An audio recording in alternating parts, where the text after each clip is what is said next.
Hello and welcome back. I'm glad you're here tonight. Whatever the day asked of you, let it wait outside for a little while.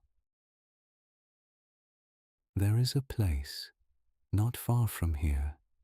It exists in the hour after the students have gone quiet, after the last syllable of the evening chanting has dissolved into the air and the fire at the ritual altar has burned down from flame to ember, to something gentler still, something that breathes rather than burns, that gives warmth without asking to be watched. Tonight, we are walking toward that place. An ashram at the edge of a forest. Somewhere in ancient India, the trees are sal, banyan and bamboo. The clearing they surround is not large, and the sky above it is open and full and does not ask anything of the people sleeping beneath it. Come in through the tree line. The grass is cool under your bare feet. The night smells of ghee, ash and wet leaves. The path through the bamboo narrows as you walk. Somewhere beside you, a low, hollow creak moves through the grove as the breeze passes. The sound bamboo makes that is not quite wood and not quite grass. A resonance from inside the stalk, hanging briefly in the air before the grove stills again. Then, from somewhere at the far edge of the clearing, the sound of a deer stepping through dry leaves, careful, unhurried. 3 steps, perhaps 4, and then the forest folds it back into its own quiet.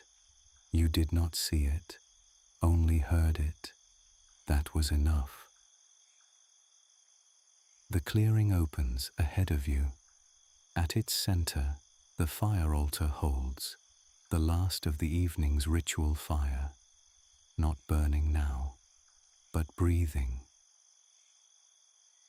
The embers move in slow pulses of orange, rising and falling like something almost asleep. Around them, ash has spread in a pale circle, still faintly warm, still releasing into the night the smell of the Homa that ended an hour ago, dried wood and offering, and something underneath that is older than either.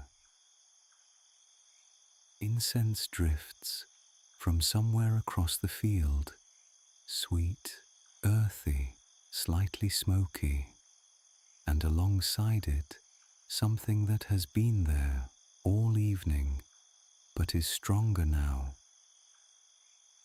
Wild jasmine at the forest's edge, night flowering.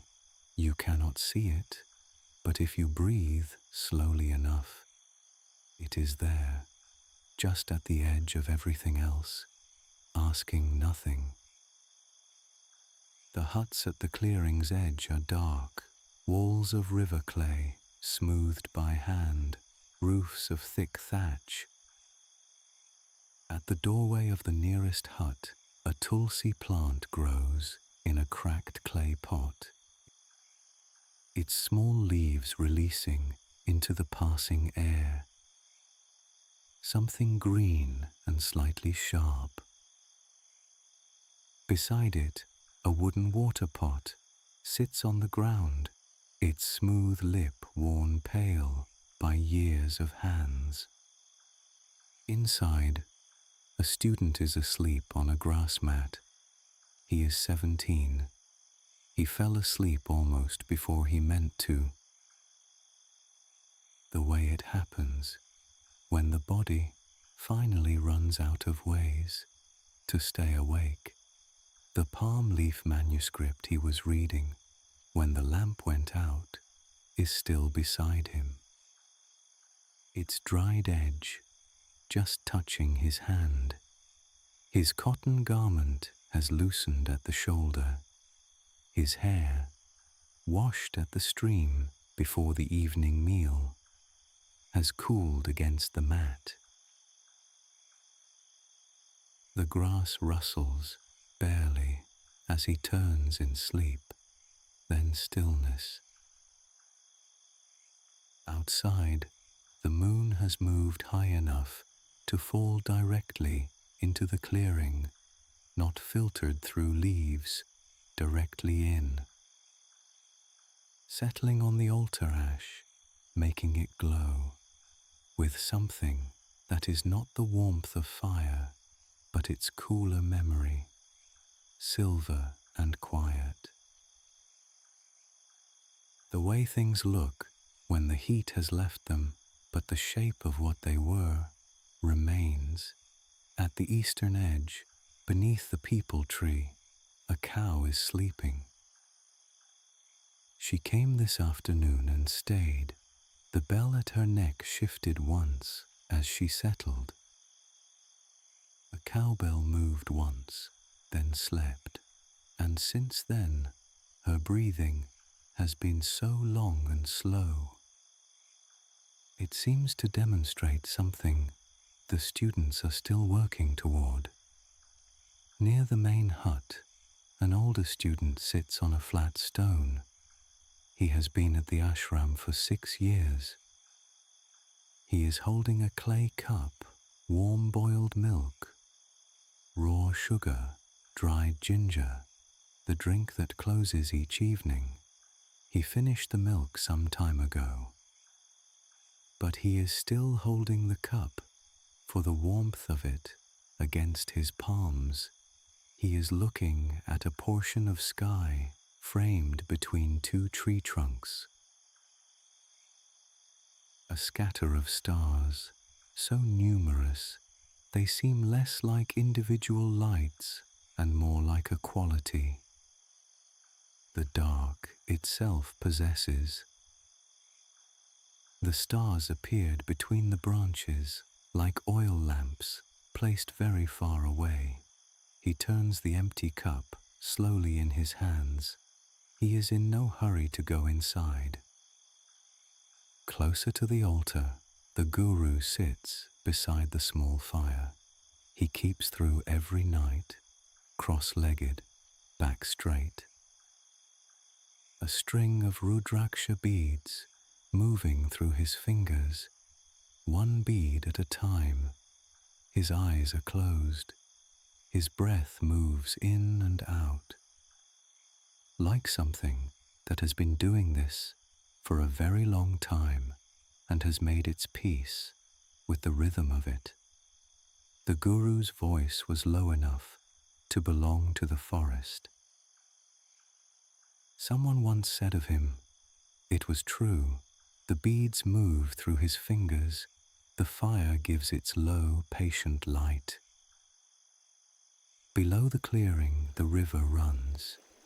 At night, it arrives not as a sound, but as a presence, felt in the soles of the feet before the ears have located it. A student's cotton garment hangs on a low branch at the bank, its hem gone damp, pale and thin, catching the moonlight and releasing it.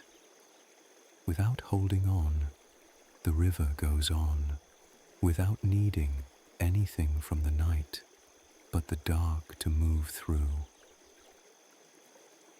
The last lamp in the ashram, the flame dips, holds, dips again. And then, with no moment that announces itself as final, it releases. A thread of smoke curls once near the doorway and disperses. The sesame warmth fades, and moving into its place, slowly, is the jasmine, stronger now. Opening further into the dark, going completely unseen just there. The older student sets the empty cup down. He stands slowly, looks once more at the stars. Between the branches, they are where they were. He goes inside. His footsteps are almost nothing. And now only the night remains. You are still here too, somewhere between the clearing and sleep, the same warmth that settled into the grass. Tonight has settled into you. Your breath has slowed without you asking it to. Your body has gone heavy the way everything here eventually does. There is nowhere else to be. You don't have to hold on to any of it. If this kind of stillness is something you want to return to, there are more evenings like this one, waiting here. A like or subscribe helps this find someone else who needs it tonight. Let the dark carry what's left of tonight the way it always has. Close your eyes and leave the rest to it, and drift.